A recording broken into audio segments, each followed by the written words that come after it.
Hubhopper Originals. To start your podcast for free, log on to studio.hubhopper.com. Hello, everyone, and welcome back to another thought-provoking episode of Indian Genes. Today, we are honored to have a truly distinguished guest, a scholar whose groundbreaking research has challenged our understanding of ancient civilizations and their place in history. Personally, for me, this is a very special episode as well, as I have been following his work for probably the last 25 to 30 years.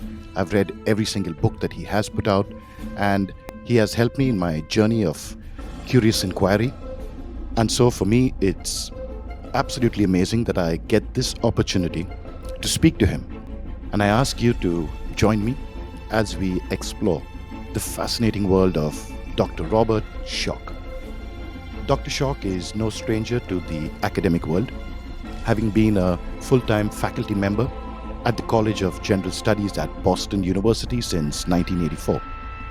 He earned his PhD in geology and geophysics at Yale University in 1983, and his passion for knowledge led him to hold degrees in anthropology and geology from George Washington University. But it was in the early 1990s that Dr. Schoch truly stunned the world with his revolutionary research on the Great Sphinx of Egypt. His findings recast the date of the majestic monument to a period thousands of years earlier than previously believed. By demonstrating that the Sphinx had been heavily eroded by water, despite the arid climate of the location, he revealed that mankind's history is far greater and older than we have ever imagined. This discovery opened the door to new possibilities in understanding ancient civilizations. His work since focused on cataclysmic events that marked the end of the Earth's last ice age around 9700 BCE and the subsequent decline of advanced civilizations, where in his book, Forgotten Civilization: New Discoveries, on the solar-induced dark age, published in 2021, he presents compelling evidence of the enormous solar outbursts as the cause behind these historical events. So, ladies and gentlemen, get ready to embark on a journey through time and knowledge as we delve deep into the past and explore the fascinating research of Dr. Robert Schoch. And I ask you to join me in welcoming him to Indian Genes, where intellectual curiosity knows no bounds. So, Dr. Robert Schoch, from everyone here at Indian Genes and in India, it's an absolute pleasure, and personally for me, it is an honor to be speaking to you. The reason I say honor is because it was your books, your insights, and the way you thought probably 25, 30 years ago, when nobody else was thinking, or even if people were thinking, they were not putting it out. But I think over these 25 years, it has shown us that when you're sure about something and you're ready to challenge what else is being put out there, ultimately, if it's the truth, then that's what it is that comes out. And I think with your work, it's exactly what has happened. So thank you very much again from all of us here in India for accepting to speak to us. Well, thank you. Thank you very much. And you're being very kind, I think, by saying 25 years, because it actually goes back to 1990. So it's been over 30 years now that I've been pursuing this. And I think it's worth it. So thank you very much. Right. And just for people who are tuning in now, and now that your work has become so popular and other people have picked up where you had started and where you are continually going, I think it would be interesting if you would just want to tell us, and for me, I just wanted to understand, how did this all start for you? Okay, so let's define the path that we're talking about. And the path that we're talking about, what I'm referring to when I say 30 years, is my professional work, my professional research on the origins of civilization, which is really what it comes down to now. And this began with my work on the Great Sphinx of Egypt. So 30 years, 33 years, 1990.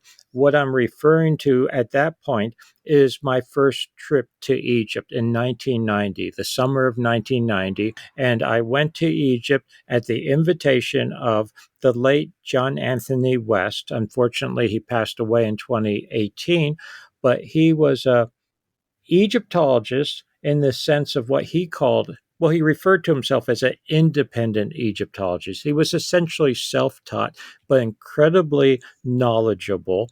And he also was, I'll call it a follower of the late Schwaller de Lubicz, R.A. Schwaller de Lubicz, who passed away, I believe it was 1961, so long before I was involved in such things.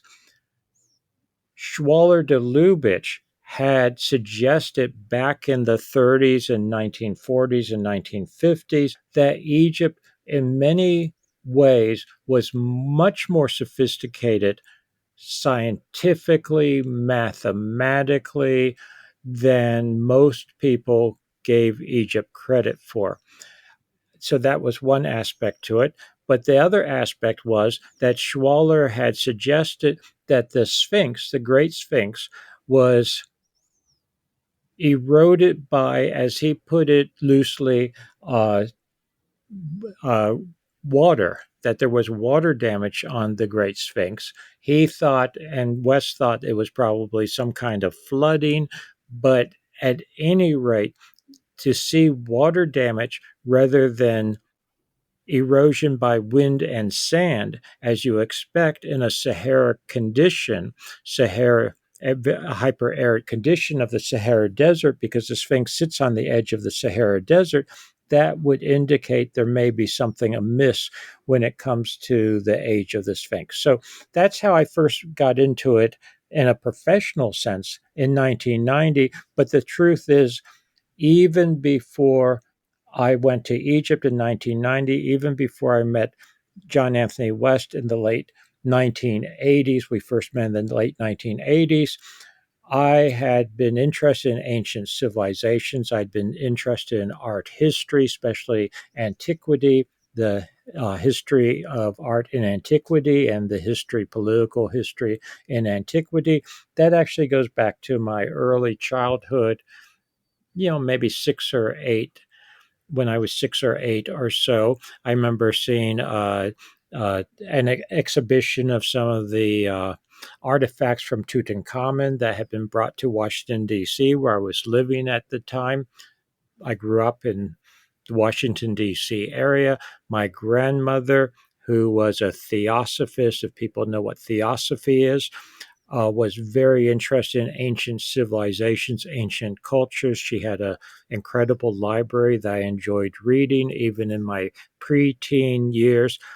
I went to college, undergraduate, got degrees in anthropology with a specialization in archaeology and geology, uh, pursued art history, did lots of diverse things, never losing an interest in ancient civilizations. Went on to do my graduate work at Yale University, got a PhD in geology and geophysics, then got a job at Boston University, was tenured there. And it was just after I was tenured that I first went to Egypt to begin really studying things academically, or studying ancient civilizations academically. And my basic conclusion going to Egypt in 1990 was that, yes, there's something amiss with the standard chronology of the Great Sphinx. The Great Sphinx traditionally is considered to have been carved de novo from scratch from the bedrock. When they carved the body of the Sphinx, they had to cut down into the bedrock. And all of that has traditionally been attributed to the pharaoh Khafra, also known as the pharaoh Chephren, about 2500 BC, or I prefer BCE, before the Common Era.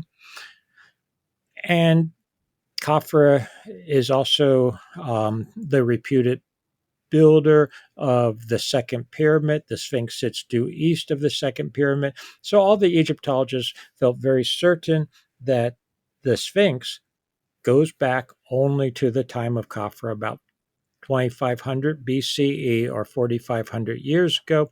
I went there in 1990 as a geologist and saw very, very quickly that the weathering and erosion on the body of the Sphinx and the walls of what is known as the Sphinx enclosure is actually weathering that is very typical of rain, of precipitation. You have what I call a rolling, rounded profile, undulating profile. From the weathering and erosion, you have deep vertical fissures that you don't get from wind and sand weathering. You have all the hallmarks of precipitation, heavy precipitation, and water runoff. And this is incompatible with the concept that the body of the Sphinx is only 2500 BCE, because we know for the last 5,000 or so years, the eastern edge of the Sahara Desert, where the Giza Plateau with the three major pyramids and the Sphinx sits, we know that this was a hyper-arid situation, the edge of the Sahara Desert. So I came to the conclusion very quickly that the Sphinx, at least the origins of the Sphinx, and I want to stress origins of the Sphinx, go back to an earlier, more remote period. It took a lot more work to figure out how far back it goes to give a more precise date. I did seismic studies around the Sphinx in the early 1990s following the initial trip in 1990. I did seismic studies with a colleague, Dr. Thomas Debecki, who's a geophysicist, since retired, and we looked at subsurface weathering features, technically, subsurface weathering features to be compatible with the erosional features that we saw on the surface. We also found a chamber under the left paw of the Sphinx, but that's another story that we can talk about later if you like. And the data I compiled, that and other data, all corroborated that yes, the core body of the Sphinx goes back to an earlier period. I now put it at about 10,000 BCE. So before the end of the last ice age, the ice age ended at 9,700 BCE. So this was really incredible, incredibly early. Did not go over well with a lot of my colleagues in academia who contended that the earliest evidence for civilization, that is the origins of civilization, goes back only to about maybe 3,500 or even 4,000 BCE, not something on the order of 10,000 BCE. I do want to point out, because it's important observation, the head of the current Sphinx is not the original head. The head is a dynastic recarving of the original head. The head is about 25, maybe 2,700 in my estimate BCE, so that is less than 5,000 years ago. The head has been recarved. It's not the original head. Most people, when it's pointed out to them, can see that the head of the Sphinx is actually too small for the current body. And that makes sense because it was originally a larger head and it weathered and eroded, as did the body. With the body, they put limestone blocks on the body to sort of fill in the erosional features to try to reconstruct it. A lot of this was done during ancient dynastic times, so thousands of years later. What must have been a very weathered and eroded head would have been very difficult to try to reconstruct with blocks of limestone and mortaring them onto the face and to the head. So apparently what they did is they took the weathered head and recarved it. The original head we now have evidence for, and it turns out that the original head most likely was a female lion, a lioness. So originally the Sphinx was not a Sphinx, it was a lioness, which when the head was recarved, it was turned into a Sphinx. That is the body of a lion with the head of a human. So this really got me into looking at early civilization. And the bottom line is that I am now convinced, not just based on my work in Egypt, but other work around the world that I've been pursuing and other finds that have been discovered around the world, that we have evidence for what I call an earlier cycle of civilization, a cycle of civilization that ended in 9700 BCE. It ended then. We don't know how far back it goes. I can't tell you what the origins of that civilization might be because we just don't have that data yet, but we have good evidence of it in terms of the Sphinx and related structures in Egypt. Corroborating my work on the Sphinx, I started doing that work in the early 1990s. I was challenged at the time to name any other incredibly sophisticated, equally advanced cultural site anywhere in the world. I could not at the time. But since then, beginning in the mid 1990s, the site of Gobekli Tepe in Turkey has been excavated and continues to be excavated. And it turns out that Gobekli Tepe in Turkey, it's a different type of site. We can talk about that more. It consists of erected pillars, beautifully carved, incredibly sophisticated. But what is key here is that Gobekli Tepe also dates to this early remote period. The portions of Gobekli Tepe, I have no doubt, based on the evidence, including radiocarbon dates, based on the stratigraphy and other data that we can put together, that Gobekli Tepe also goes back to about 10,000 BCE, roughly, before the end of the last ice age.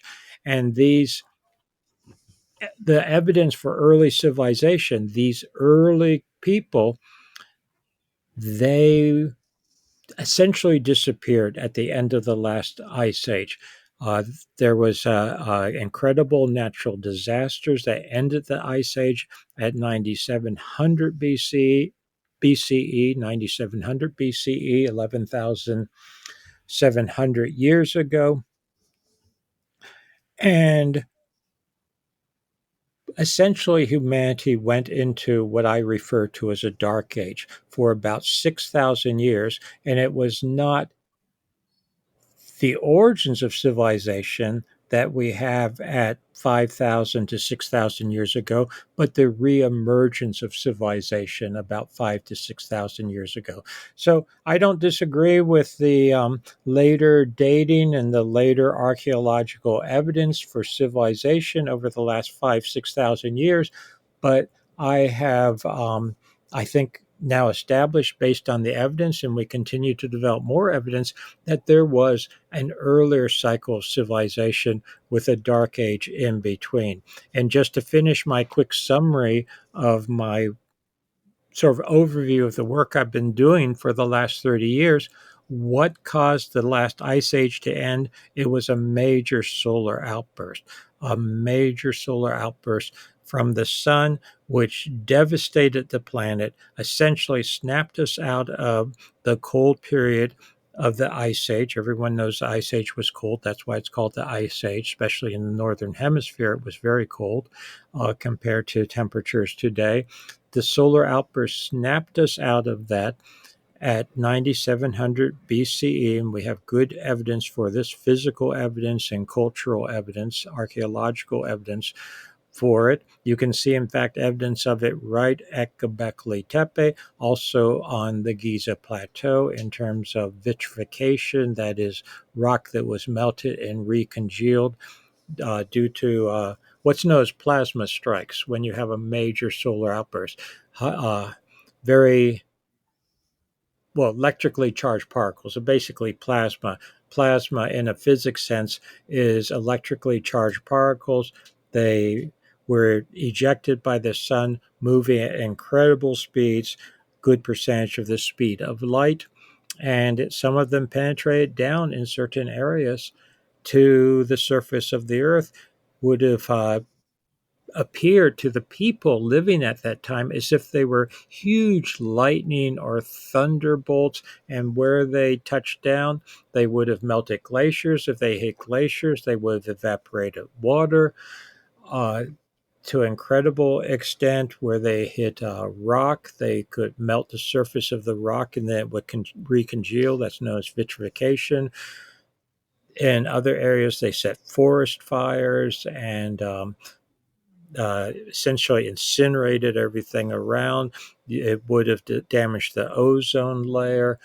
It caused high radiation levels on the surface of the earth. We have major mammal extinctions, large mammal extinctions at that time. We have people having to seek shelter in caves and underground. So we see all the evidence of this devastation at 9700 BCE. And part of what's happening is this early cycle of civilization is really brought down. It's really brought to use the cliche, brought to its knees. So we go into a dark age, and Katie, my wife Katie, Catherine Ulysses, but she goes by Katie. She and I have the name that we've used, and actually it's a subtitle of my book, this new edition of my book, Forgotten Civilization. The I wrote a book in 2012 art came out in 2012 talking about the basis of this or the fundamentals of what I'm describing. And the book was called Forgotten Civilization: The Role of Solar Outbursts in Our Past and Future.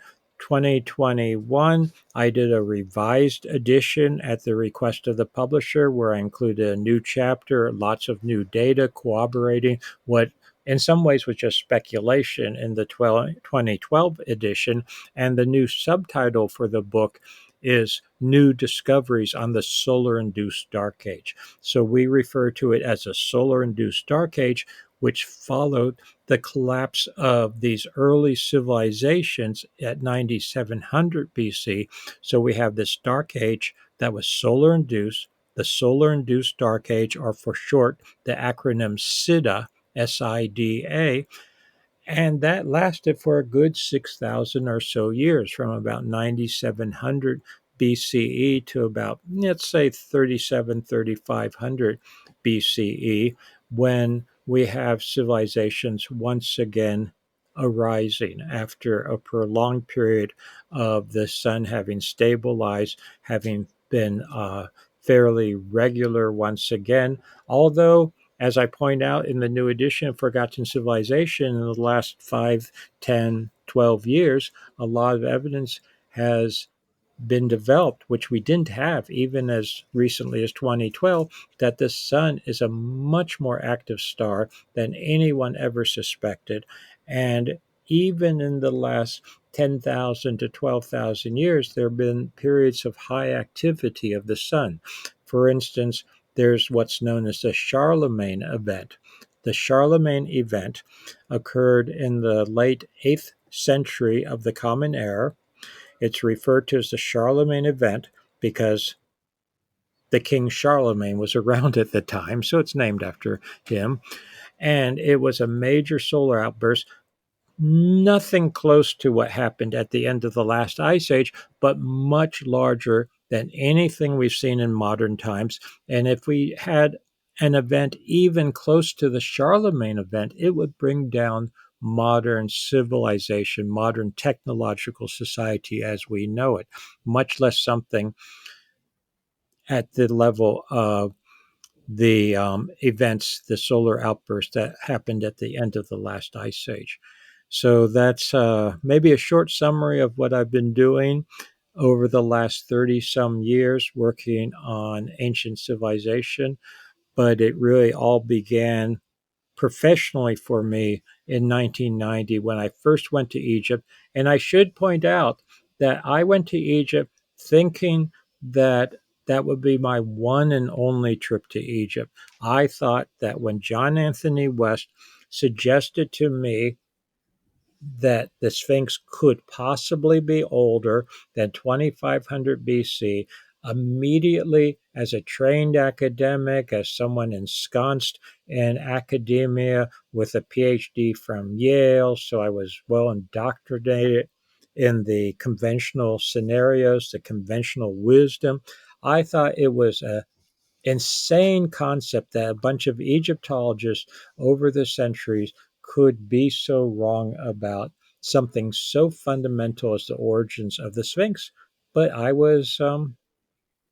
had to follow the evidence. I had to look at the evidence for myself. And as a geologist, it became very clear to me that there was something amiss. And so I've been following that evidence ever since and developing it and finding more and more evidence for, again, what I refer to as a earlier cycle of civilization.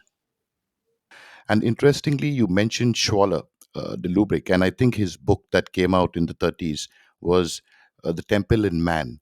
And Mm-hmm. though he did speak about water erosion, his book also spoke about other spiritual experiences that humans go through or could go through. And I'm not sure whether in the 1930s it was all about physics and it was about quantum physics, and there were these new experiments coming out whether people at that time or the spirit of that age was ready for what he actually said as far as the Sphinx was concerned, or maybe that got hidden behind the other uh, the other comments that he had made. What do you think about it, and are people a little bit more ready to accept it now, or is it just because scientific proof is now available? Okay, so there's a couple of things going on. Uh, Schwaller definitely brought in spirituality, and he used the term sacred science, at least as it's translated into English and interpreted in English, that science and the sacred and what we would call religion, there's this huge dichotomy for some people now between religion and science.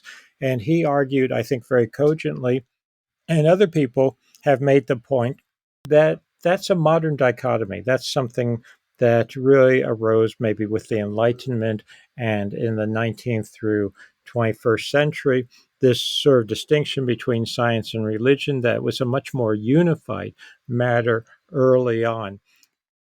And actually, you mentioned quantum physics, quantum mechanics starts to, I think, in some ways, some interpretations reunify those different concepts. But the age of the Sphinx is another matter. And Schwaller really did not emphasize the age of the Sphinx. He really mentioned the Sphinx sort of in an almost offhand manner. He didn't pursue it to any great extent. As you mentioned, his real work was on what he called the Temple of Man, which is also known as the Luxor Temple, the temple in Luxor in Upper Egypt. So that's really where he was working. And he did talk about the civilization, dynastic civilization, going back to an earlier period. To elaborate on that, and so now I'm talking about my own work and my own analysis interpretation rather than trying to, uh, uh, you know, get. I don't want to misspeak when it comes to Schwaller. Should I put it that way? So, elaborating on Schwaller, the ancient Egyptians themselves talked about what I would see as an earlier cycle of civilization. They used the term Tepe, the first time, the sort of the time of creation, the beginning of time. One could translate it as a time when the gods, the so-called gods, and humans were much closer together. The gods were even on Earth. Really, a beginning, a primordial time, a primordial civilization, which I believe in modern terms is that earlier cycle of civilization that they were acknowledging going back to the end of the last ice age, some 6,000, 7,000 years before the beginnings of dynastic Egypt. And this then ties in with something else that John Anthony West liked to talk about a lot. And of course, he was following the path of Schwaller. And that is a concept which many of my academic colleagues do not like to talk about at all, and for a long time I did not talk about in public, and that is the concept of Atlantis.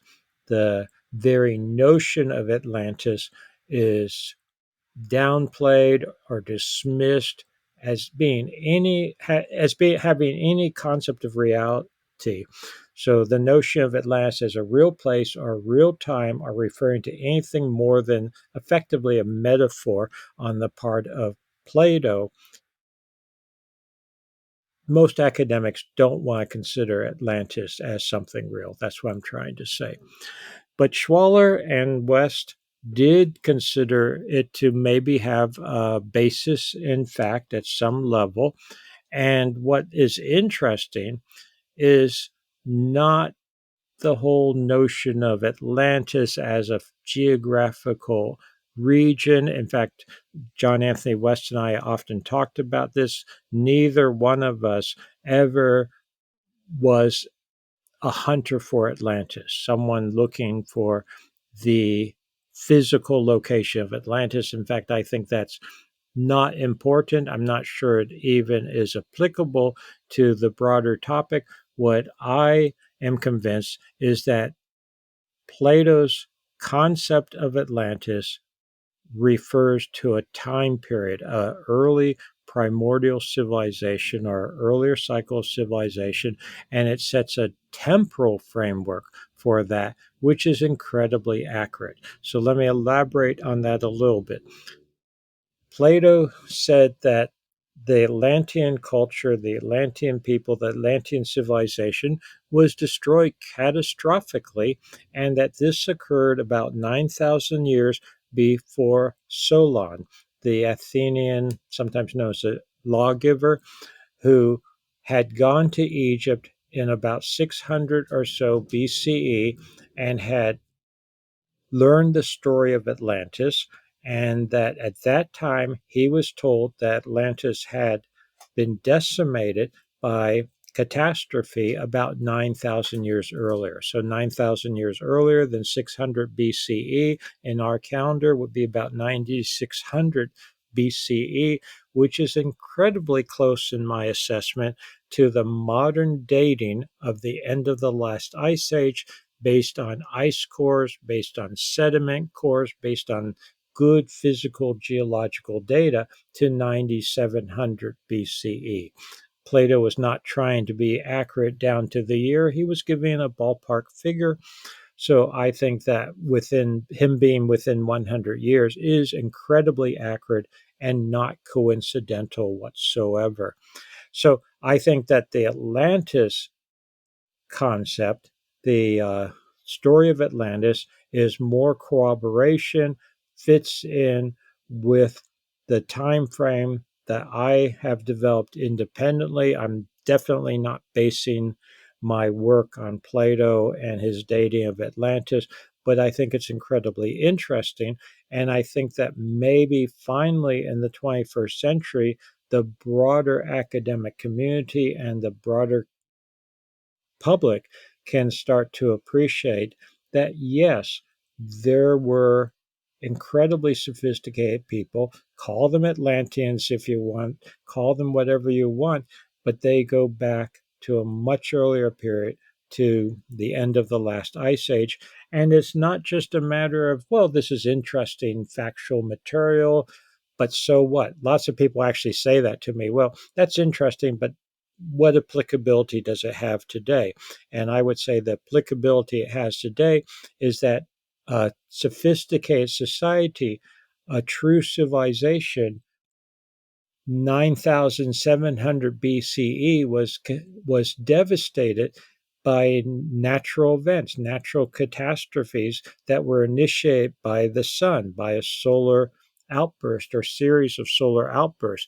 We today are even more vulnerable to an active sun, and we now have plenty of astrophysical evidence that our sun is ramping up in its activity. The sun is more active now than it has been for not just thousands of years, but essentially for the last 10, 11,000 years or more. So we are going back into a period of an active sun as we had at the end of the last ice age. We need to learn from the past. We need to learn about what can happen to a civilization for our own benefit. And we today are even more vulnerable because we are a civilization based on electronics, electricity, grid systems, and all kinds of infrastructure that is incredibly vulnerable to solar activity, even relatively minor solar activity. We see that on a regular basis, much less a major solar outburst. It's also interesting, and I think also you did speak about this, I guess, way back in 2012 in your book, Forgotten Civilization. And I just want to get to that book now.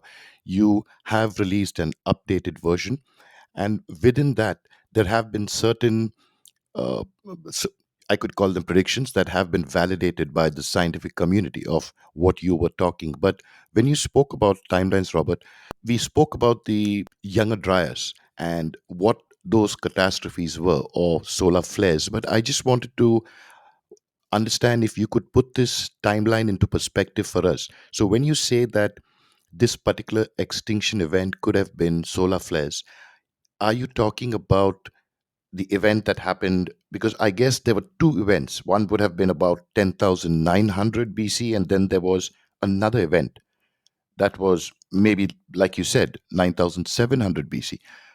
So when did these events start as far as we can place them? Yes, that's a very good point. So I'd like to elaborate on that and clarify that. At the end of the last ice age, we have two major events. And you just pointed that out, and we should talk about that. There's one at 10,900 BCE that's known as the beginning of the Younger Dryas, and then there's one at 9,700 BCE, which is the end of what's known as the Younger Dryas. The Younger Dryas is a period of time that lasted for about 1,200 years. So, to give the slightly broader picture, the Ice Age, had been going on for, let's say, roughly 100,000 years. Things were very cold. It was primarily a North American phenomena, not a North American. Let me back up. A northern hemisphere phenomenon seen in Europe and North America and also in Asia, etc., but really a northern hemisphere phenomenon, although overall temperatures for the planet were considerably cooler compared to background compared to today.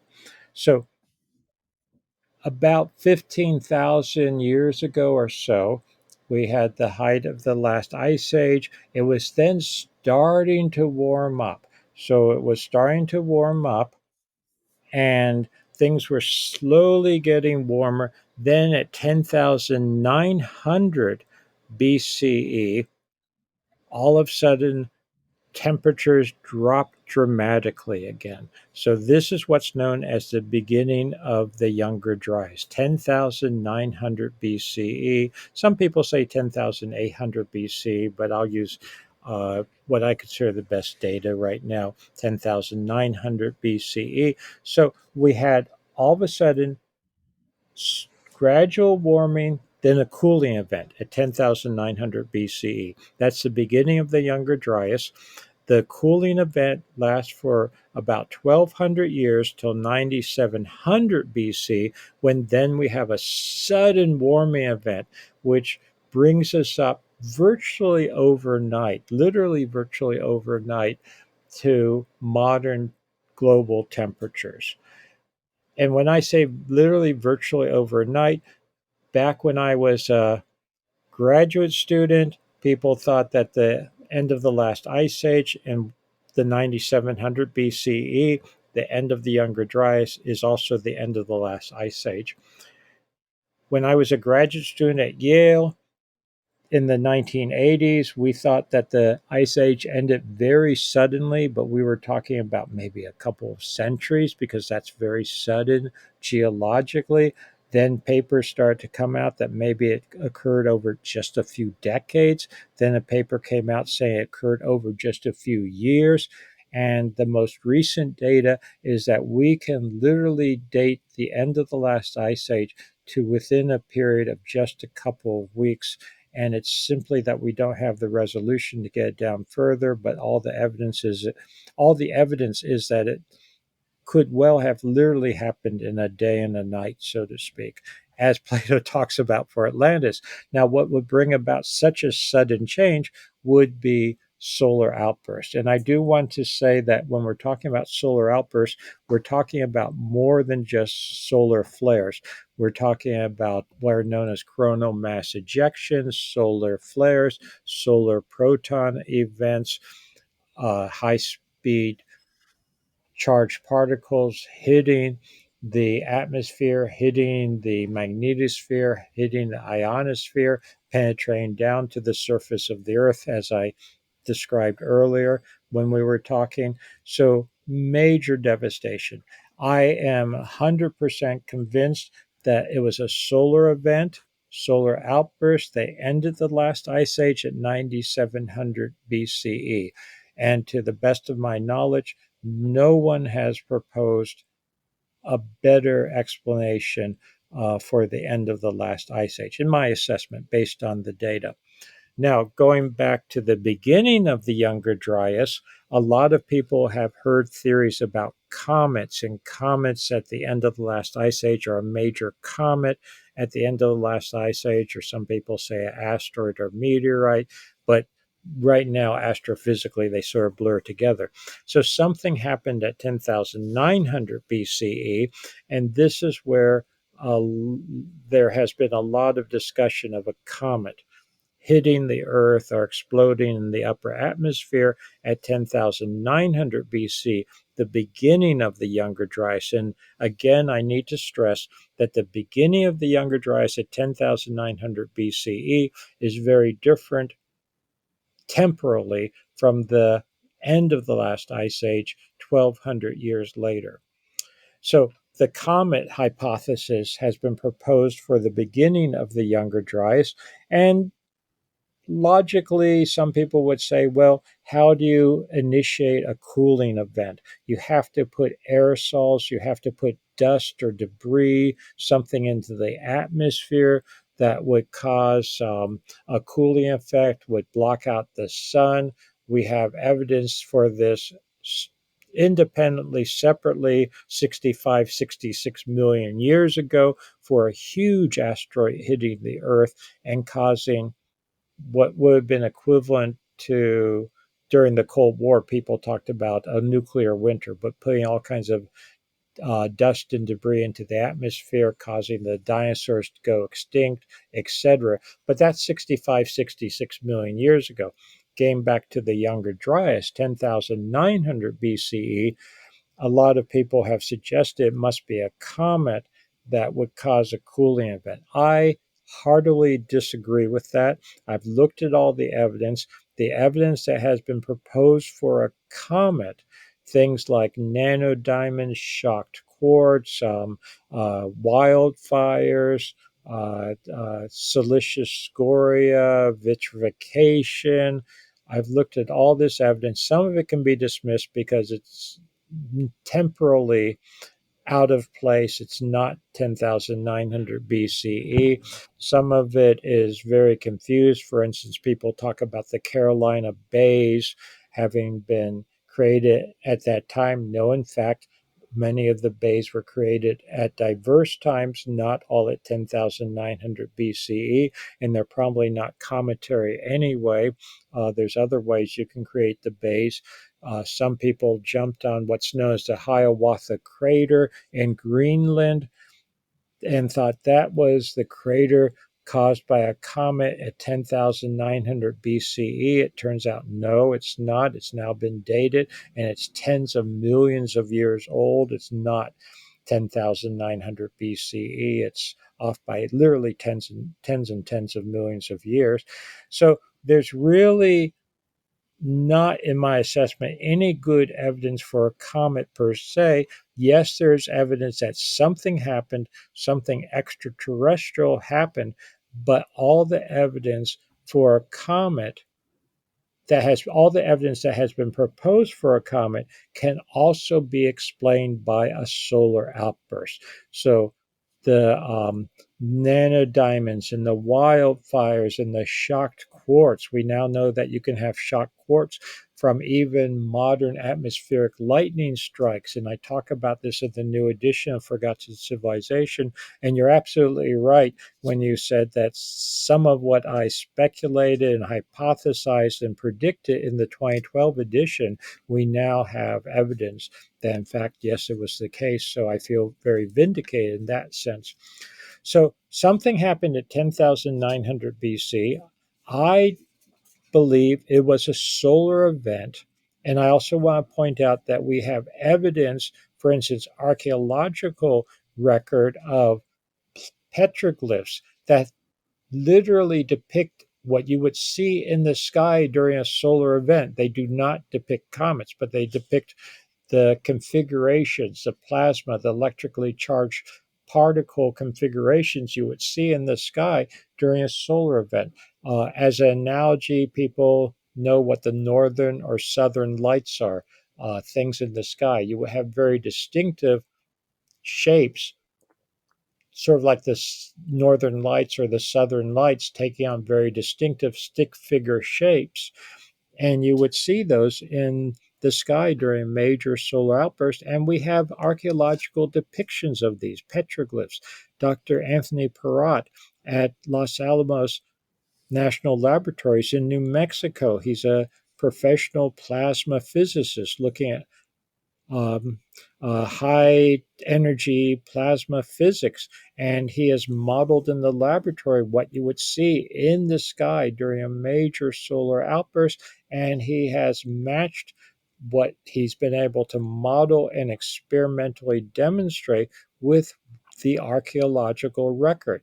So you have data that can be explained by a solar outburst but not by a comet. You have data that can be explained by either a comet theoretically or a solar outburst, but you don't have data that can only be explained by a comet and not a solar outburst. So when you've got ambiguous data, more or less, when I say ambiguous, could match either a solar outburst or a comet, but then you have other data that only matches a solar outburst. I think you have to, at this point, with the data we have, accept that it was solar outbursts. Um, Definitely for the end of the last ice age at 9700 BC, I think that solar outburst bracketed the Younger Dryas. That is, it was a solar outburst. It was a solar outburst, in my assessment, that initiated the Younger Dryas. Now, that is more difficult for many people to understand initially. How could a solar outburst cause the Earth to cool, especially when I'm arguing that a major solar outburst heated up the Earth in 9700 BC? So 1200 years later, a solar outburst causes the Earth to warm up. Why 1200 years earlier would it cause the initiation of a cooling spell? And I now have what I am convinced is the answer to that. And this came out of data that was published since the first edition of my book, Forgotten Civilization. And to try to summarize it very briefly, as temperatures were warming at the end of the last ice age, huge glacial lakes developed. As glaciers were melting, huge glacial lakes developed. We've known this for 150 or so years. They're even given names by geologists, these now non existent lakes, but because there's so much geological evidence for them, they've been named and mapped and well understood. So these huge glacial lakes were forming on the tops of glaciers as Earth slowly warmed up. Then in 10,900 BC, I am convinced all the evidence indicates that a major solar outburst occurred at that time. And the reason the Earth cooled was because the major solar outburst melted ice dams that were holding these huge glacial lakes back. So ice dams were melted suddenly, broke through, and as some of the people who have studied these ice dams in just the past few years have established, there were major outbursts of the dams, major breaks in the dams very, very suddenly at 10,900 BCE. This makes perfect sense in my assessment in terms of a solar outburst. So, yes, it was warming, it was melting these ice dams, plasma discharges literally hitting the ice in some cases would have broken them, caused all these effects. But ultimately, the northern hemisphere cooled because all of this fresh water, cold fresh water, was dumped into the ocean, especially the Atlantic Ocean. Circulation patterns changed. The circulation patterns in the Atlantic, we can now demonstrate, changed. They even reversed or stopped, and this caused a cooling effect. The uh, circulation patterns that we have in the Atlantic are incredibly important for the distribution of heat around the Earth. And if you change those circulation patterns, as happened at 10,900 BC with the breaking of the ice dams and the release of all this fresh water into the northern oceans, the Atlantic, the North Atlantic in particular, it would cause a cooling effect. And that's exactly what we see. So we now have an understanding, a mechanism of how solar events, solar outbursts can cause a cooling effect at 10,900 BCE.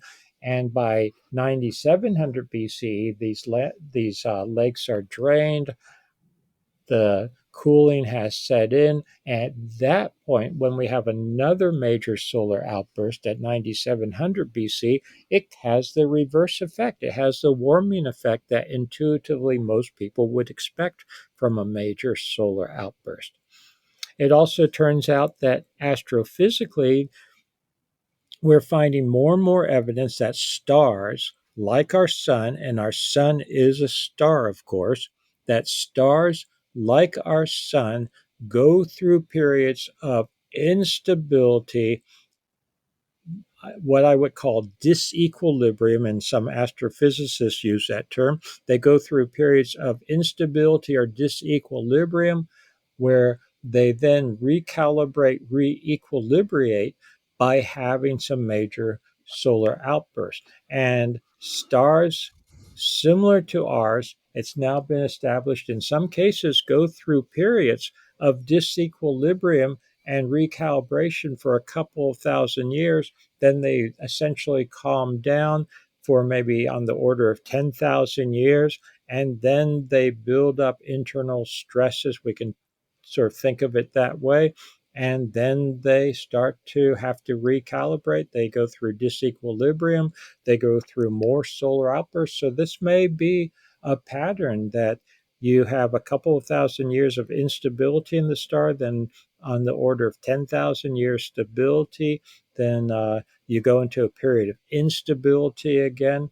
Thomas Gold, who was an astrophysicist at Cornell University, first started talking about these things in the 1960s on a pretty much hypothetical level, although he then found data on the moon to support what he was saying when the Apollo missions came back with the data they collected.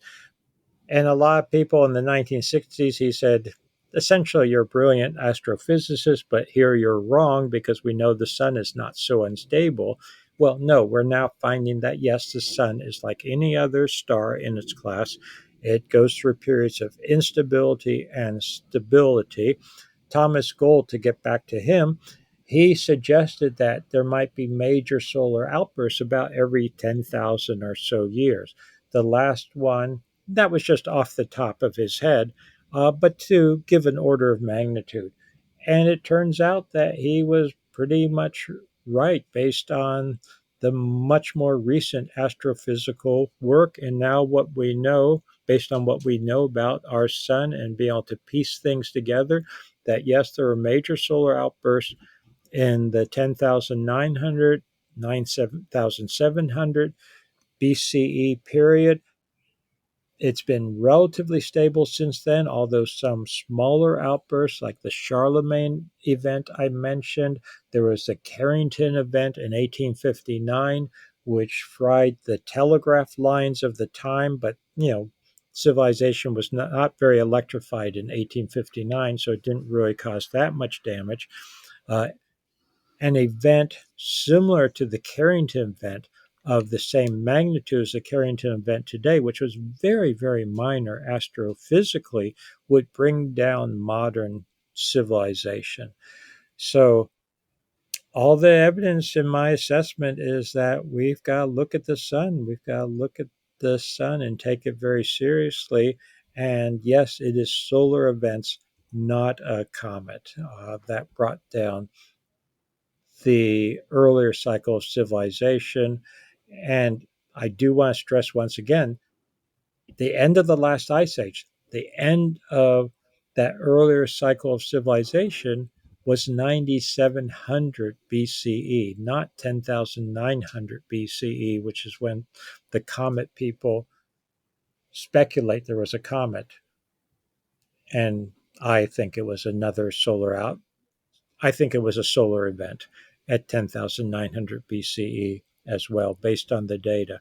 One last piece of data I'll mention is that Katie, my wife, Catherine Ulysses, first brought to my attention, made me realize she saw this, that the Rongo Rongo script of Easter Island seems to be a record of what was seen in the sky at the end of the last ice age. Now, of course, that script and the records are copies of copies of copies of copies of copies, but they are effectively plasma petroglyphs, but on a small scale, or we should say a record of what you would see in the sky, just as Dr. Perrott of Los Alamos has recorded in the field with petroglyphs engravings on rocks.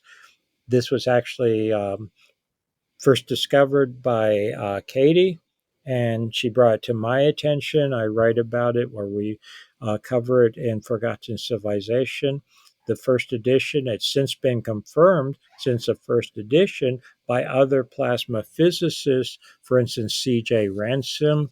Another PhD plasma physicist also has confirmed that in his assessment, this this analysis is appropriate. Dr. Perrott's team confirmed to us that yes, they had realized that these were plasma configurations recorded in antiquity, that is the Rongo Rongo script of Easter Island, but they had not published it. So we did not know about their discovery when Katie found it independently, came to the same conclusion independently, but they confirmed that we were absolutely correct in their assessment. And I come back to the point that this is the type of data that supports a solar outburst, but does not support the comet theory. So a lot of different types of information dovetailing together, and I could go on about more, but perhaps that's enough for the moment. Beautiful. I think I'm also aware of Katie's work with the Rongo Rongo script, and I would definitely want to come back to Easter Island. Now, you also mentioned within this timeline, we're talking about, I think, 9,700. This was a sudden event, and it could have happened really quickly. Now, Gobekli Tepe is an interesting place because Dr. Klaus Schmidt, who was the chief excavator at Gobekli Tepe, did mention, or in his works and writings, he did bring to our notice that everything at Gobekli Tepe seemed to be buried in a hurried manner. They were either trying to bury it. There was an instance where a pillar was actually, they actually tried to rebuild the pillar, and So there seemed to be some hurry or some chaos in what was happening at that time, and that kind of, to me, when I hear that and when I hear what you're saying, it ties in quite easily with what you've been telling us so far. Oh, I absolutely agree with you. And yes, Dr. Schmidt made it very clear in his assessment. Unfortunately, he passed away some years ago.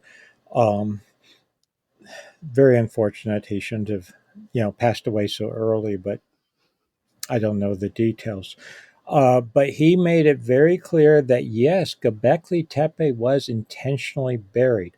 But even more importantly, it was not only intentionally buried, but as you pointed out, and I talk about this in Forgotten Civilization, and Klaus Schmidt spoke about it and wrote about it in his publications before he passed away. Some of the pillars were knocked over, some of them were broken. They were very quickly, or I should, I hate to say crudely, but you could see they were in a hurry to re erect the pillars to get them back into position and then to bury the entire structure. So you have, in my assessment, direct evidence of the catastrophes that were happening at the end of the last ice age, which would have included major earthquake activity, major flooding from all of the water that was put into the atmosphere, all the water in the atmosphere at the time. Imagine solar outbursts. Imagine, to be not even metaphorical, but to give a visual picture of fire or lightning type of uh, uh, plasma discharges hitting ice, hitting water, evaporating huge amounts of water. The atmosphere can only hold so much water, so it comes down as precipitation. We have evidence of flash floods at the time.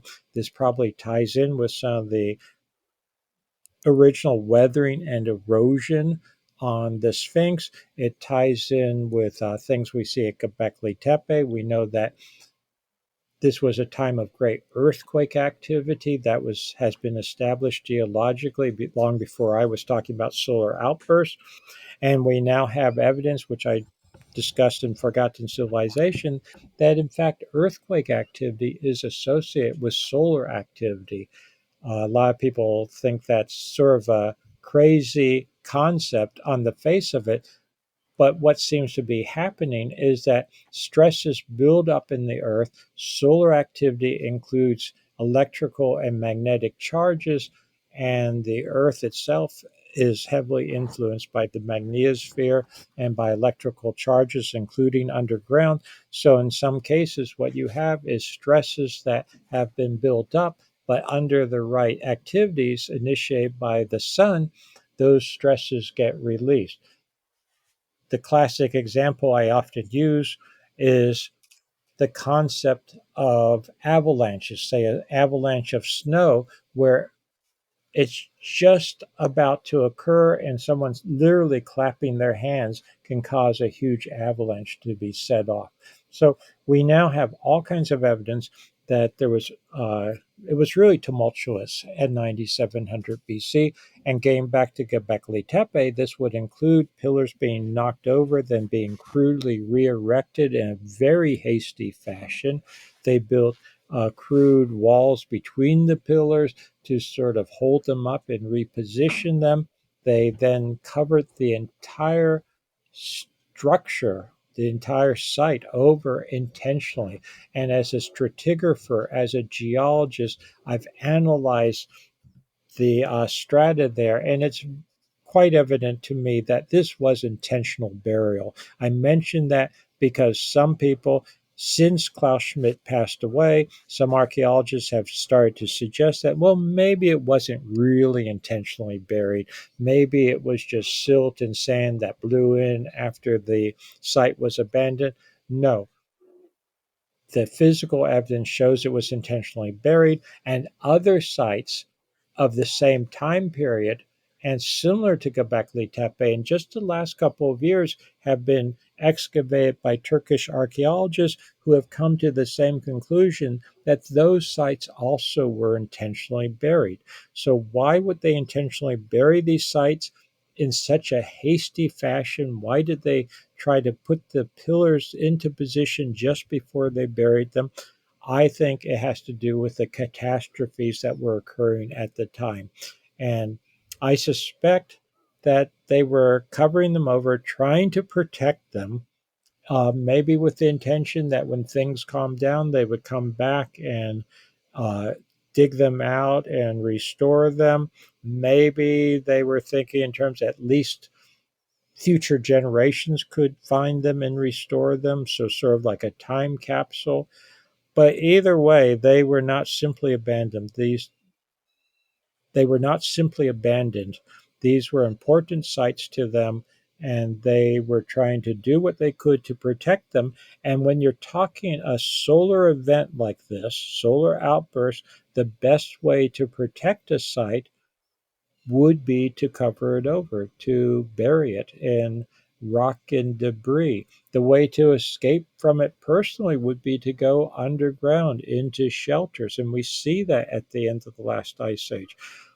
There have been archaeologists who have remarked and puzzled over why were people going underground? Why were they carving into literally solid bedrock at the end of the last ice age, narrow passages and chambers? Well, that would be one way to protect yourself from radiation levels at the surface of the earth. And sometimes people say, well, how did they know it was coming? And my response is that I've talked about a major solar event at 9700 BC, but the people at 9700 BC, the people at 9700 BC may have still had a collective memory of what happened 1200 years earlier at the beginning of the Younger Dryas. So that's one point.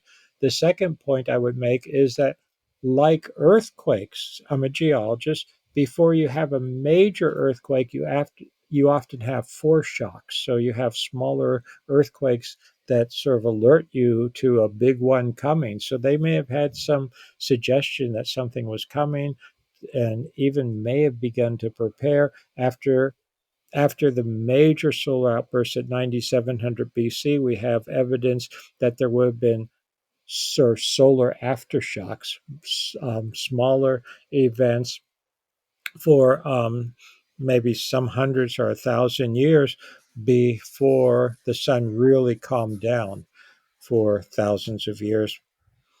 Again, the period of Siddha, the solar induced dark age. So a lot of things happening there. We're still putting together all the pieces, but I do feel confident now that we have the broad framework and timeline of what was happening there. And Göbekli Tepe is absolutely a critical site and provides a lot of evidence to support what I'm talking about.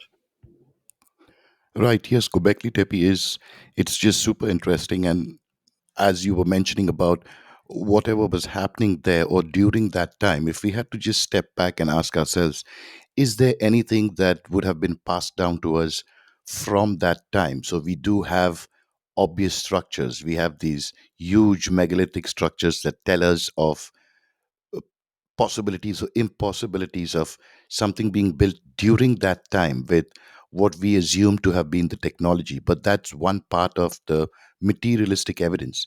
The second end could be, do we have anything where uh, stories from the past come to? And I think there we come to mythologies. And I think even if I'm not mistaken, Michael Wissel in his book The Origin of World Mythology spoke about it. But what I wanted to ask you, Robert, is currently we have approximately 192 flood myth stories all over the world. Every culture has it, every religion has it in its own way, but it's still a flood myth. Very similar. Now, when we talk about mythology, it could have been, and it definitely is, stories that are being passed down. So, because of that particular event where you had solar flares, it would have caused floods, it would have caused, you mentioned about warming of of the ice sheets or rising of the sea levels. Is this not a very strong indicator that something did happen, and that's the reason it's so common in all the stories that we hear?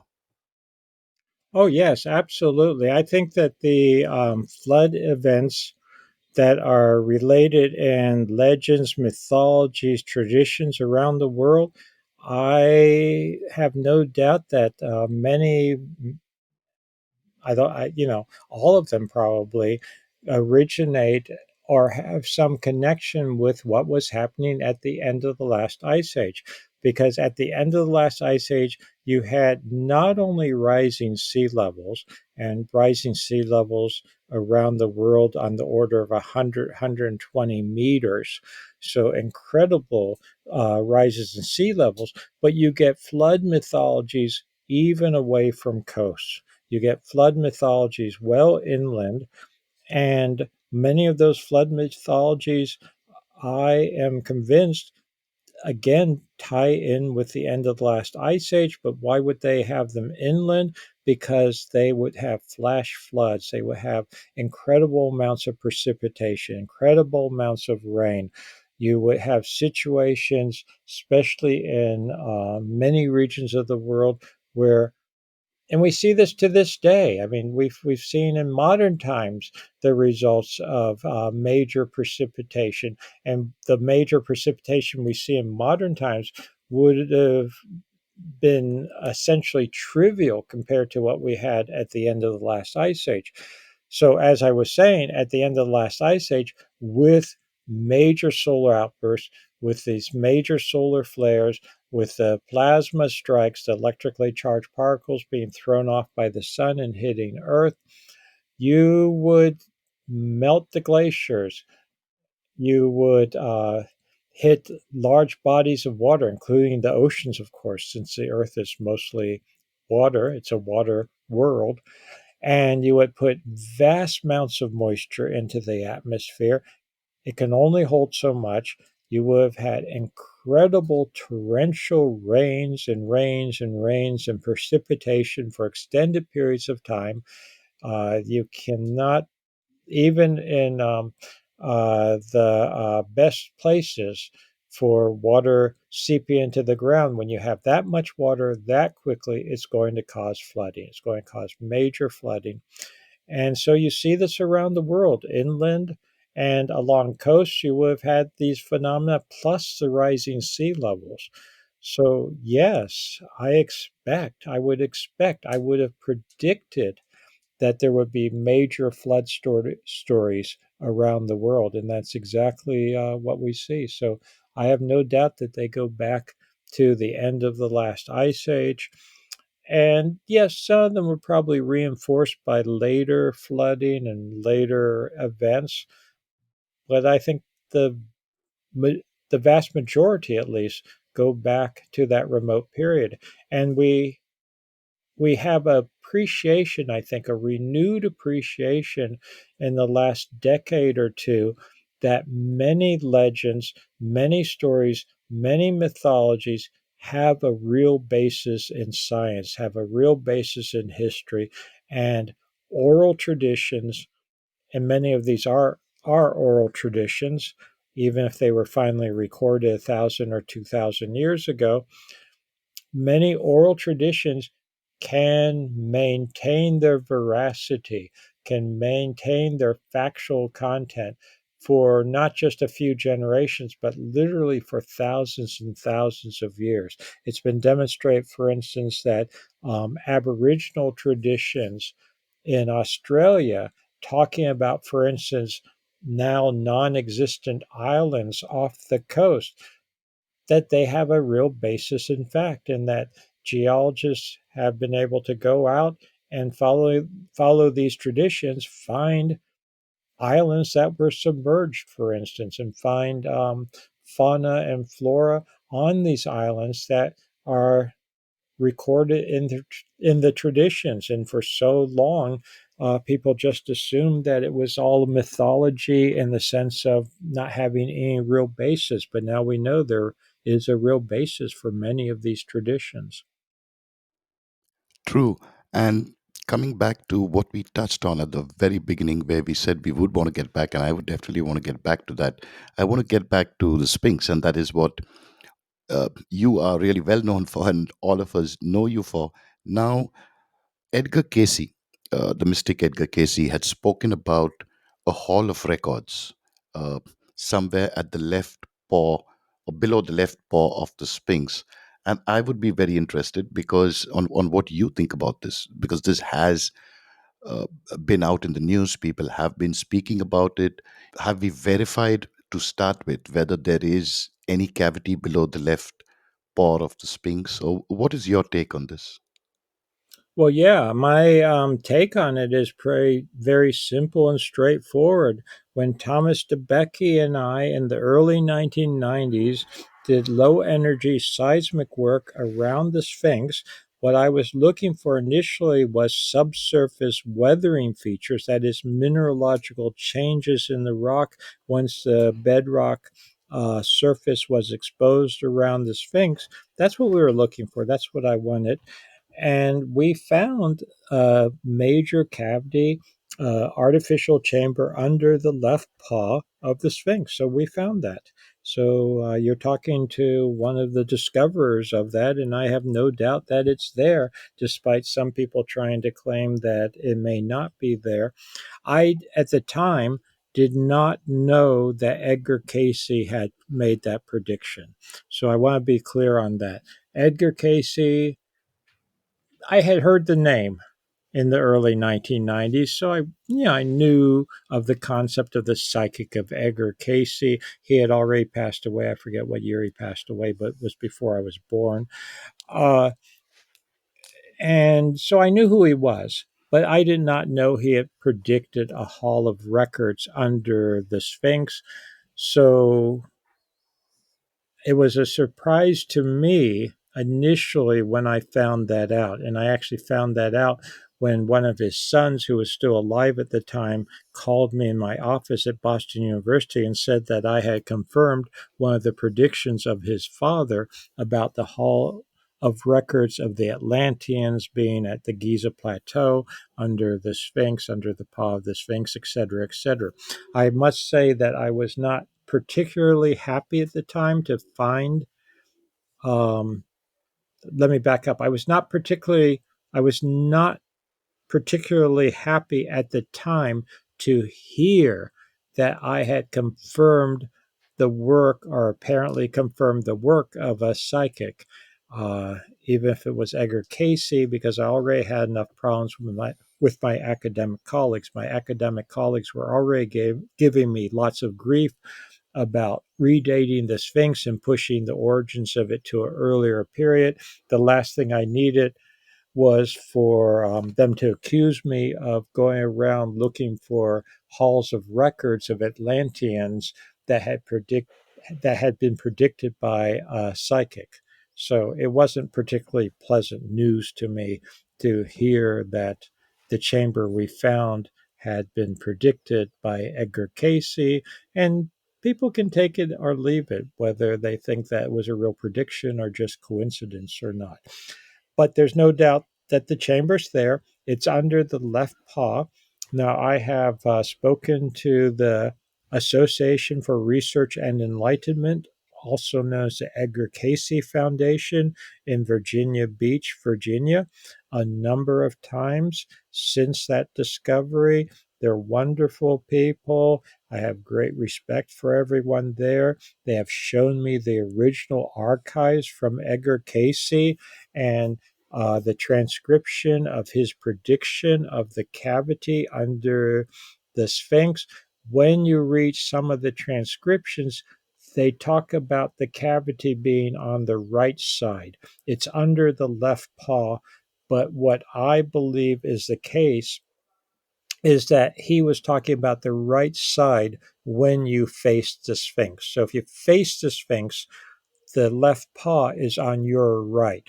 So I think he's talking about the same paw, which only corroborates that he was pretty accurate in his prediction, and one can make what they want of that. The other thing I'll mention is that there's now textual evidence that has been developed. And some of this goes to another colleague, Manu Safesadeh, Dr. Safesadeh, who I've worked with, and we published papers on this, that the early dynastic Egyptians, going back as far as maybe 3000, 3100 BCE, considered the Sphinx, what we call the Sphinx, was originally a lioness, a female lion known as Methit or Mehit, the female lion who was a guardian of a chamber underneath her. And that chamber was some kind of chamber that held records, or it was a royal library or an archive. So this all ties together, arguably, with Edgar Casey's prediction that there's a hall of records under the Sphinx. So, you know, make what you want of it, but I have to be objective and realistic. He predicted it. We found it. The ancient Egyptians themselves talked about an archive under what we now refer to as the Sphinx. All the pieces seem to fit together. It's at least very interesting, in my opinion. Super interesting. And the Sphinx, yes, it continues to be such an amazing marker for that time. And what about the pyramids, Robert? What do you think are the functional utility of the pyramid? The pyramids are yeah, that's a whole other subject to talk about. There's a lot of controversy about the pyramids. People argue about whether they're dynastic or pre-dynastic or even earlier. I think that the pyramids we see today, at least the superstructures, are dynastic. But, and this is an important but, I think the sites of the pyramids at Giza, the three major pyramids, the Great Pyramid, the Second Pyramid, the Third Pyramid, which are attributed to the pharaohs Khufu, Khafra, and Menkaure, respectively, and date to, either side about 2500 BC, give or take a century, because they were built in succession. They may have connections to those pharaohs. And I've been in all of them. I've been up in the relief chambers, so-called relief chambers, where there's the cartouche of Khufu, the reputed cartouche of Khufu. I am convinced it's an ancient cartouche. It's not a modern forgery, as some people suggest. On the other hand, I'm not convinced that the Great Pyramid is built all in one piece. I think that it was built in different stages, and where you find that cartouche is one of the latest stages. So it may be a dynastic addition to an earlier structure. Bottom line is that I think that the sites of the three pyramids go back to that much earlier period. There is evidence, and Katie and I were looking at this very carefully when we were in Egypt just earlier this summer.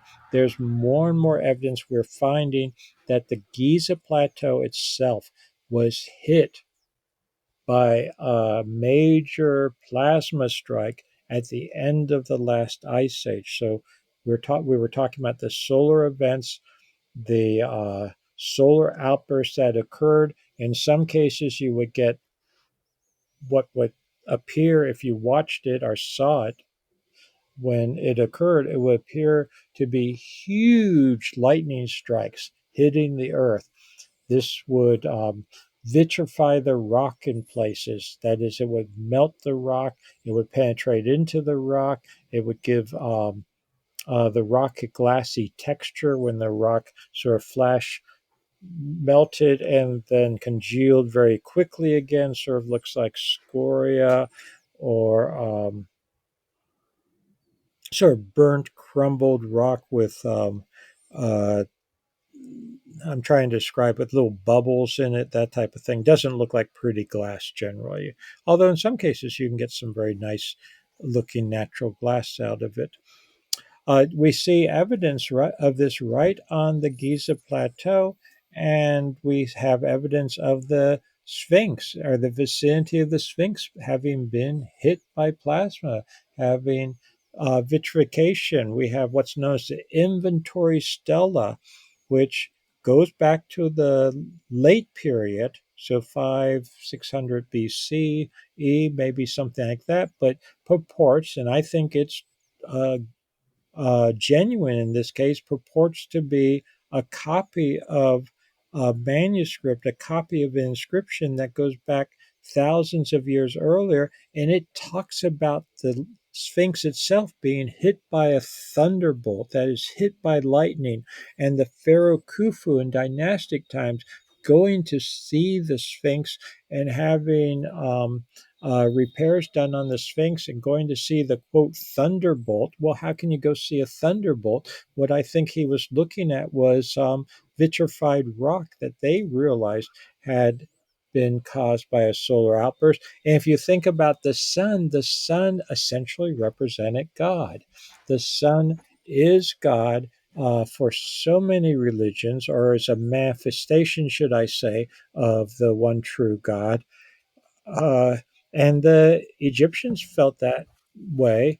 They talked about the sun and the solar deity and really representing every thing.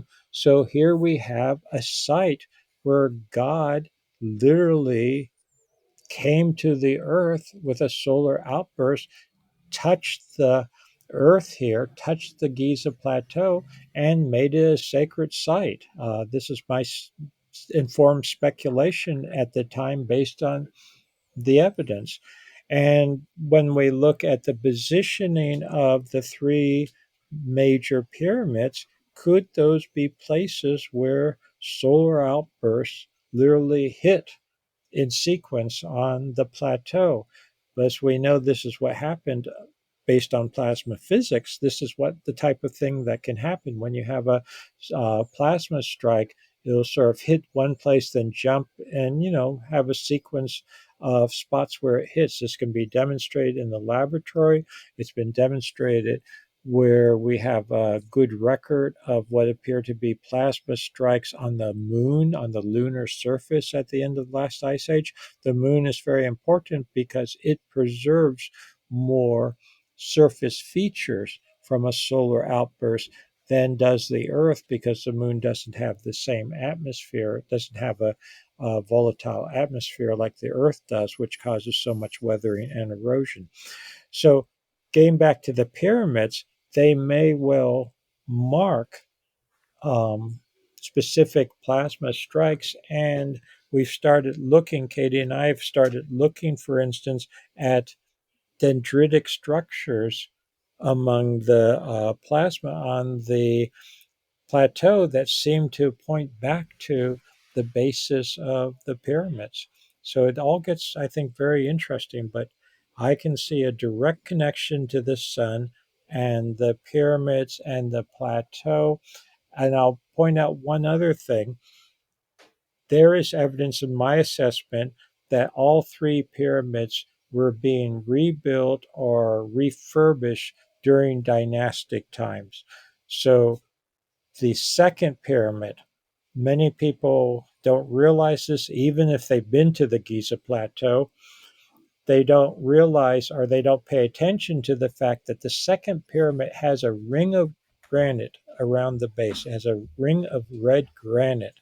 And that is, in my assessment, incredibly significant because the dynastic Egyptians often, based on the evidence I put together, marked refurbishments, reconstructions, reappropriating an earlier structure by using granite. And to put a ring of granite around the base of the second pyramid says to me that they were marking and refurbishing an older structure. So the superstructure we see now may be dynastic, but I think they were telling us that no, this is an older site, this is an older spot.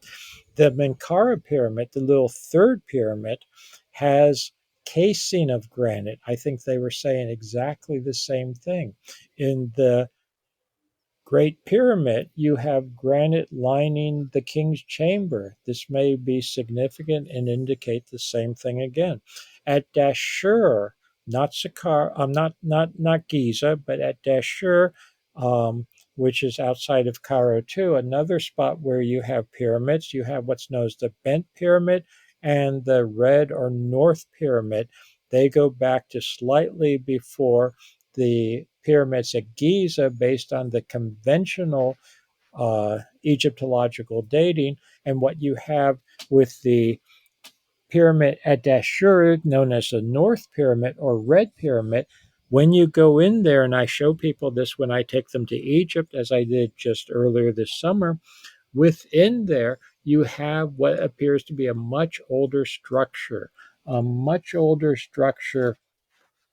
that seems to be built around and over and covering the I'm sorry, a much older structure within the pyramid, and the pyramid itself seems to be built over and around and covering and protecting this earlier structure.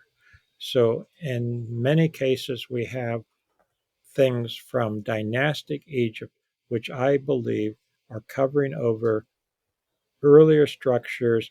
They were reappropriating earlier structures.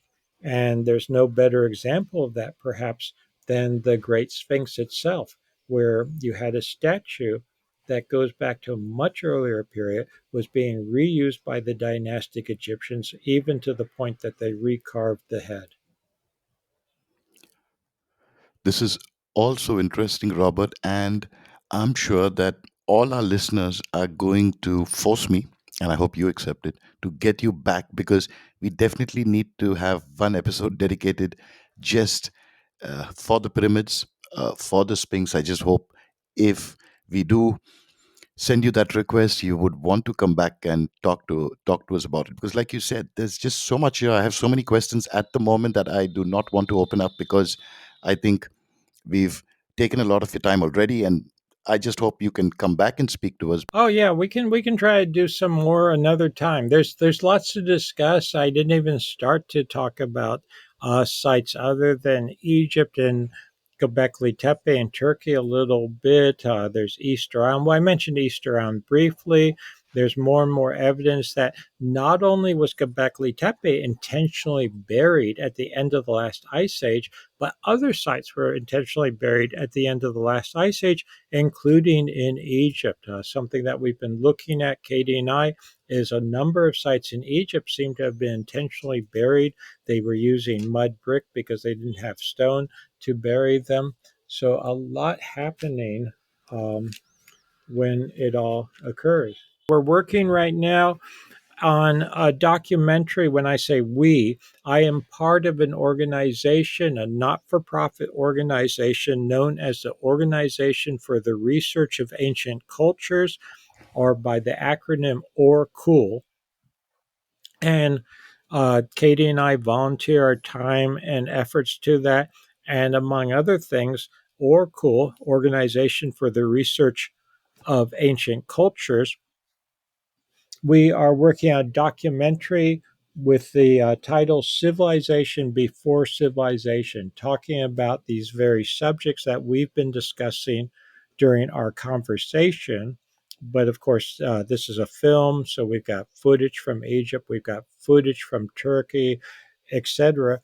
And we're working on that documentary now. So I'm hoping that we can go into post production soon, get the final footage that we need, and then start putting it all together. So, ideal time might be to talk after the documentary comes out. And in the meantime, if people would like to see a trailer, they can go to my website, and there's a link to Oracle. Of course, if they'd like to donate to the not for profit, Oracle can, we're raising money for the documentary, for the educational documentary. But I would encourage people to go to my website, which is www.robertschoch.com. So www.robertschoch.com. ReRtSchoch. My name is spelled SCHOCH, so it's Robert Schoch, all run together, .com. And from there, there's a link to the Oracle page. You can see a trailer for the documentary that we put together. We were filming more recently for it. We've been doing interviews with various scientists and prominent academics who will be included in it. We may put together another trailer before the actual documentary comes out. Also, if people want to go directly to the Oracle website, let me give that also. That's Oracle Online. So it's spelled ORACULONLINE.org. Oracle Online, all this one word.org. So I'm very excited about that. And of course, I'm working on another book at the moment. It seems like I'm always working on a book. So if people would like more information, go to my website, go to the Oracle website, and there's always more to discuss and to discover and to read. I would definitely encourage everyone to, I hope, read Forgotten Civilization, the new revised and expanded edition. I'm not trying to plug books, I'm trying to give information. That's amazing, Robert. And I think the documentary that you spoke about, that itself is very exciting. I'm sure a lot of our listeners are going to be going and checking that trailer and also waiting for that documentary to come out. But not really wanting to plug your book, I have to tell you, Robert, The Forgotten Civilization has been a book that I read in 2012. I've read it again uh, about 3 months ago. And for all our listeners here, I do know that 75% to 80% of our listeners are college and university students. I think it's a must that you get this book, pick it up, sit in a corner, and just take your time, read. And it's a beautiful book. It's a beautiful book, just the way it's written. It's very easy to understand. So it was and still remains one of my favorite books. And Robert, I was really happy that you came out with the latest version.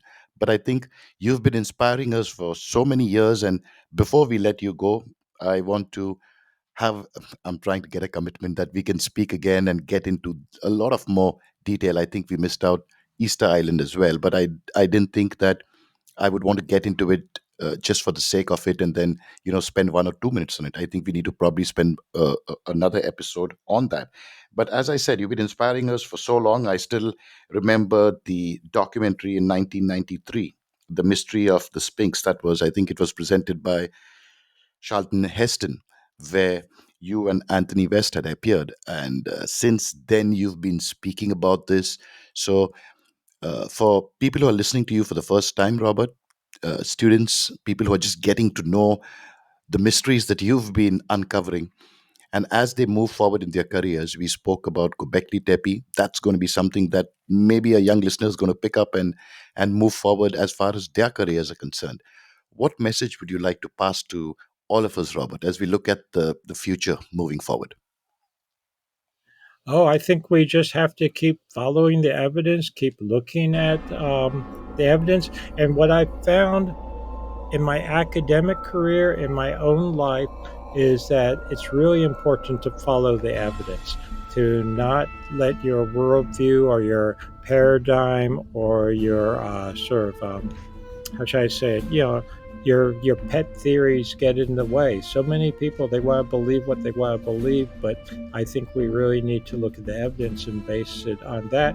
And as I mentioned earlier, I find it incredibly important to learn from the past. And it sounds like a cliche, maybe it is, but I believe it's true. We need to really learn from the past as we go forward. Things happened in the past to our ancestors, and it's very cyclical in many ways. Many modern people have this, I'll call it, linear view of history and the world. But I, as a geologist, someone who now, as a geologist, and let me start over. As a geologist and someone who studies ancient civilizations, ancient history, I do see what I'll call similar patterns occurring over and over and over again. And I think it's important that we acknowledge those patterns as we move forward. Getting back to the ancient civilizations, there was an earlier cycle of civilization. We are now in another cycle of civilization, and we should learn what happened to that earlier cycle, especially relative to the sun, as we move forward, because this is not trivial. The sun is up there. The sun is getting very active now, and we should prepare. I don't want to sound like an alarmist, but the reality is that we could experience another major solar outburst, and we probably will. I can say we will at some point in the future. I say that with all confidence as a geologist. And when we do, because we have such a fundamental dependence on electricity and electronics and satellites and all the modern technology associated with the electrical grid, it will be very, very serious if we don't prepare ahead of time and we don't think about these things. So it's more than just having fun learning about ancient civilizations. I think this type of knowledge has real practical value for us in the modern world. And thank you so much, Robert, for spending your time. I know we kept you waiting. I miscalculated the time. I seriously have to get my bearings right. But thank you, and it was really nice speaking to Katie as well for a very short while. But thank you so much, and I just hope that we can do this again, and the next time we do it, because this was very introductory. I think we can specifically now tune on or just get into the areas that you were talking about. There's so much to talk. No, there's plenty to talk about. We will do it again sometime. We'll find a nice time to do it again. Thank you so much from all of us here. Okay, well, thank you. इस hub hopper original को सुनने के लिए आपका शुक्रिया। अगर आप भी अपना पॉडकास्ट लॉन्च करना चाहते हैं, तो हब हॉपर स्टूडियो वेबसाइट पे रजिस्टर करें और 1 मिनट के अंदर अंदर अपना खुद का पॉडकास्ट लॉन्च करें। यही नहीं, स्टूडियो देता है आपको पूरी आजादी कहीं भी कभी भी अपना पॉडकास्ट लॉन्च करने की, सिर्फ 3 आसान स्टेप्स में। तो साथ में अपना